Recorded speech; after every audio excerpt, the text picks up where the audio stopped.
Yo, what's up? It's LJ, and it's been a minute since my last video. I feel like the reason it's been a minute is because I got wrapped into the algorithm of YouTube, and I wanted to pause and reintroduce myself while also letting you know about some of the vulnerabilities around what happened. First of all, the sugar diet came in, and I was like, whoa, that's something I know because I've been on fruit and I believe in fruit as a fuel and is also something that detoxes our intestines. It moves through the system, it digests quicker than any other food, and it is full of sugar, it is full of fiber.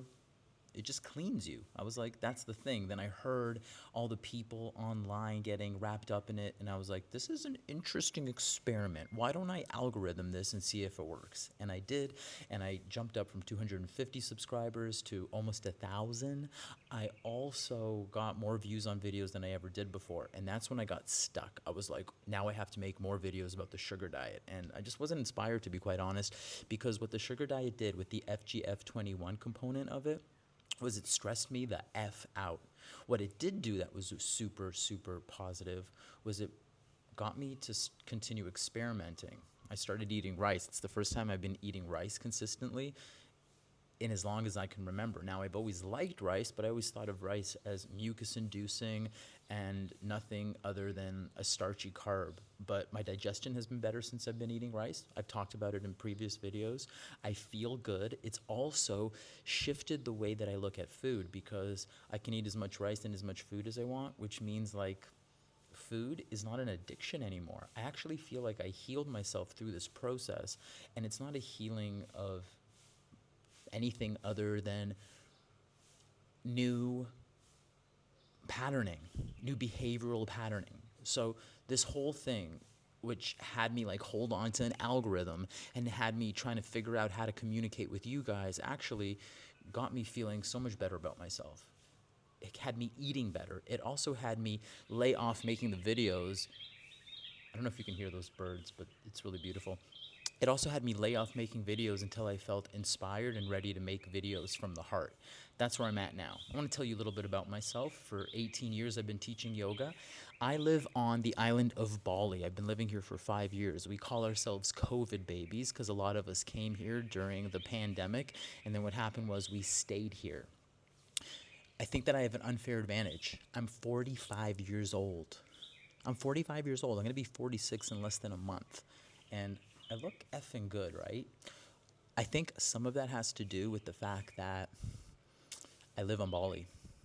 I eat a lot of fresh food. I move. The culture here is very active, very social. I mean, for me, one of the hardest things is to be not social and take the time to make a video, to do some writing, to really like focus on work.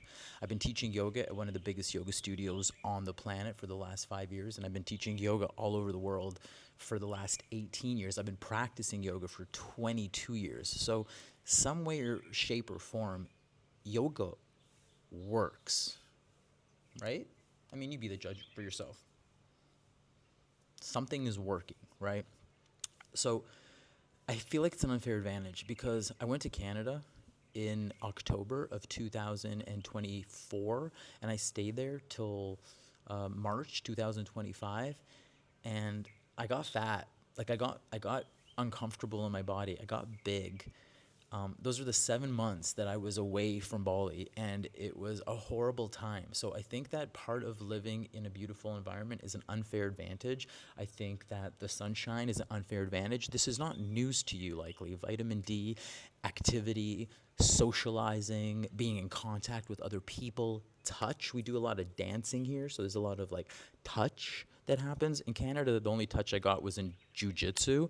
Well, it was like aggressively fighting other men, which was better than nothing, but I got injured, so then I moved less.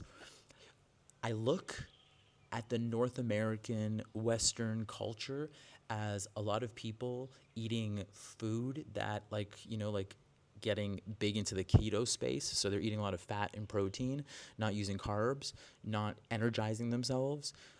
And then they get a lot of like mucus and inflammation, and then they go to like F45 or Pilates, which I like Pilates, but they go to Pilates or I don't know, like CrossFit, and then sculpt their they sculpt their inflammation. So like they're shapely, but they're thicker than they need to be. We carry a lot of weight in the West, where I feel like something about living in Asia allows us to drop the extra excess weight. And I'm not saying like, I'm not using the word fat. It's a density. There's a density that happens in the West, and it's like it affects people. It affects the way that people feel. It's like they're carrying something on their shoulders. And that's the thing that I'm most interested in. And that's why I'm making this video, is because I want to talk to you about your emotional state and how when we are carrying weight and carrying fat, a lot of times what that is the protection of ourselves. It is the armor. We're carrying something that's not ours. Societal's expectations, family expectations, corporate expectations, that kind of stuff. And how when we feel safe, that tends to go away. So can you eat fruit? Can you eat protein? Can you eat fat? I think all of that in a balanced way is all good. Why not? Can you digest? Can you give yourself time to digest information, to digest food, to rest?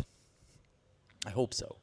And that's what I want to make this channel about. This channel is about how we can somatically experience our life in a way that we can be happy, and how we can find balance in our diet without restricting and without kicking the shit out of our bodies when we're going to work out, but more so finding a way of having fun. And like maybe kicking the shit out of your body is fun for you.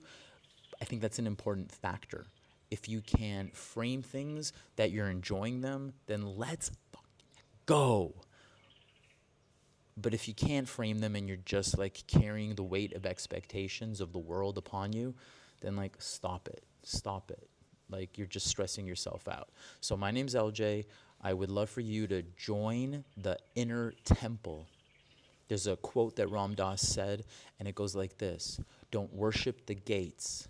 You enter the inner temple. So you go inside, and from inside you navigate. Thank you. Subscribe, like, notification, all the jazz. Life is good then. See you.